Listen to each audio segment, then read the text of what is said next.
A lot of people have a question right out of the gate. How do you run that long? How? I want to run. How do you do that? The simple answer is you can't do it at the gym. You can't rely on a place that you have to drive to if you live in safety. Okay. Now, obviously, if you don't live in safety, then you have to drive to a place that's safe. But a lot of people I know, many of the people I know, live in suburbs in America and can ultimately leave their front door and run. That's the biggest mistake that I made early on when I was trying to do runs, was that I was trying to do it on a treadmill at the gym. As it turns out, I can't stand running on a treadmill at the gym. And the biggest, most valuable piece of advice that I have for anyone that's looking to run distances longer than they've currently been able to run is run as far away from your house as possible. In one straight shot, just run far. Because if you run in a circle and you get close to your house, it's the same as the treadmill. You can just stop running anytime you want. But if you run in one straight shot away from your house, you got to get back. Whether you have to crawl back or walk back or jog back or run back, you still have to get back. So the further you can get away, the further you have to come back. Get 2 miles away from your house, you're doing 4 miles in total. You know, if you're on the treadmill and you're running, you just get off. You're bored. You're watching some crappy TV show at the gym. You get the fluorescent lights beaming you. It's just boring. I don't know. There's just something that I didn't realize that I loved about running on the road until I started running on the road.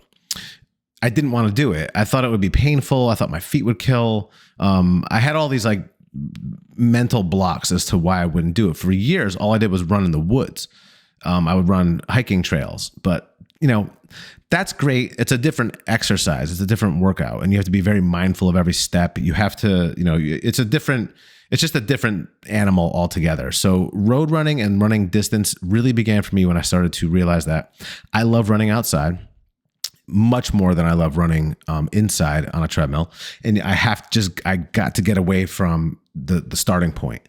So whatever that starting point is, like, again, if you're not living in safety and you have to drive to a place to run, then your goal would be to just still get to that place, but still run so far away from your car or your starting point that you have to get back to it. So really that's the summary of how do you run so far? Well, you keep practicing that.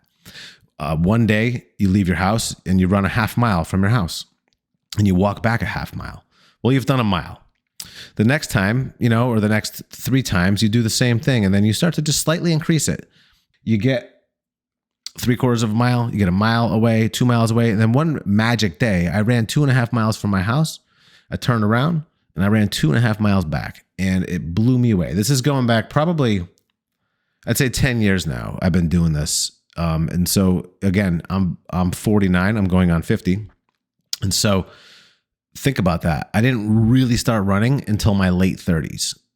Mid 30s, I started the hiking running thing again. My whole life, I ran sporadically. I never really dedicated myself and said, okay, I'm a runner. I would piggyback running on to like losing weight in the spring, because I was, you know, doing the whole muscle head thing for a long time. And I felt running was the way for me to get back into shape. And early in my life, when I was playing basketball, running was involved. I did track. It was cool. I was in the Air Force. And as it turns out, in the Air Force, it was like one of the fastest runs I ever had in my life. But it was only 2 miles. And I remember completing it in like 13 minutes. And I was like, damn, I'm pretty fast. I mean, as it turns out, you know, fast is light years beyond that. But still, it was still admirable. And I couldn't believe it. So, you know, at the time that I ran that, I weighed about 160 pounds. I weigh about 165 to 170 pounds at any given moment now. But I went through a period of time where I was way heavier, and the heavier you get, the harder it is. I'll say that reviewing all the footage from the marathon, that you don't really see a lot of overweight marathon runners. So I'm actively trying to reduce the fat on my body while continuing to hold on to my muscle, so that when my run day does come, I'm as light and strong as possible. So that's my first piece of advice. Run out of your front door. Quit trying to do it at a facility or a gym or driving to a track, because here's the thing too. You're taking so much time. Like if I had to get into my car right now and drive to the community center where there's a track or a high school or whatever, and then drive back. Well, I'm taking at least a half an hour, 20 minutes of my time just on the drive alone. So it's kind of like demotivational, but if you just take the 20 minutes and just do the run, then you're just done with it and then go on with your day. Like that's the biggest thing to do, is like reframe your time and realize that you have the time if you just cut out the commute and just cut the nonsense out and just go outside. Now, running outside has its challenges because it's seasonal issues that are presented. And I'll run in light rain. I'll run when it's freezing cold. I'll run when it's really hot. I tend to like to run the most early in the morning. As the sun is rising, I like to run. It's my favorite time now. And I know that sounds like something only a crazy person would say, and I acknowledge that, and that's fine. But I find that as the day goes on and I get more and more clogged with tasks and things to do, that the thought of or the concept of doing a 40-minute run, an hour run, a 90-minute run, it just becomes impossible. But if I'm up at the crack of dawn and I take an hour, 40 minutes to get going, have my coffee, go to the bathroom, all that crap, the run at that time is like, it clears my mind. It makes me feel so good. It's so hard to get out there in January when it's 11 degrees and it's 5:40 a.m. It is the most challenging thing to mentally get over. But if you have the right gear, the temperature is irrelevant. If you have the right gear, the wetness is irrelevant. The only thing that I won't run in is like ice and snow and like runoff. Like if it's snowed the day before and it's been plowed and then like, it melts a little and then it freezes overnight, I'm not trying to make it dangerous. That's crazy, right? Like I don't want to do that. But if it's not dangerous, if they're dry roads, I'm going for it. Temperature is irrelevant to me.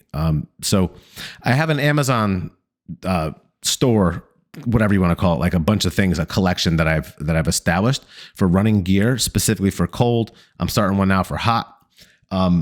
And I think that the gear itself is the source of my next bit of advice, my next video, because the gear is very, very important. Starting from the ground up, the sneakers. So first tip, get out of that front door right now, go for a half-mile run, and then walk back if that's all you got in you. And then just keep doing it. Replicate that. If it's 6 a.m.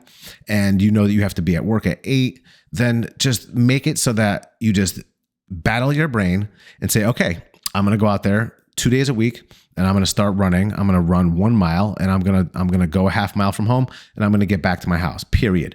Every week, incrementally increase that distance and you'll find over time, your endurance will build up quite quickly. Okay. And so even with the worst sneakers that you have in the house, even with the shittiest clothes that you can put on that are restrictive maybe or just not optimal for running, they'll, especially if they, if you're sweating a lot and you get real heavy and all that, I'll clarify all that stuff down the line. However, to run 1 mile, you could probably do it with whatever you have in the house right now. Get some good tunes going and just jump out of that front door and just start to run. If you don't live in safety, then drive to a track and try to do the same thing. New York City Marathon. Here I come. I'm gonna guide as many people as possible to learn how to run distance and to use my journey as an example or inspiration for getting yourself in shape, getting yourself into running shape at an elevated age. And it's sad to say, I'm at an elevated age. I'm 49, going on 50. And the things that I'm doing right now physically, to me, seem very odd for people my age. As I travel around life and I look at what other 49-year-olds are capable of physically, I see that I've managed to elevate myself. So I would like to share how I accomplished that and how you can accomplish that for yourself too. So good luck out there. This is video 1 of many in a series of running the New York City Marathon 2024. Talk to you soon.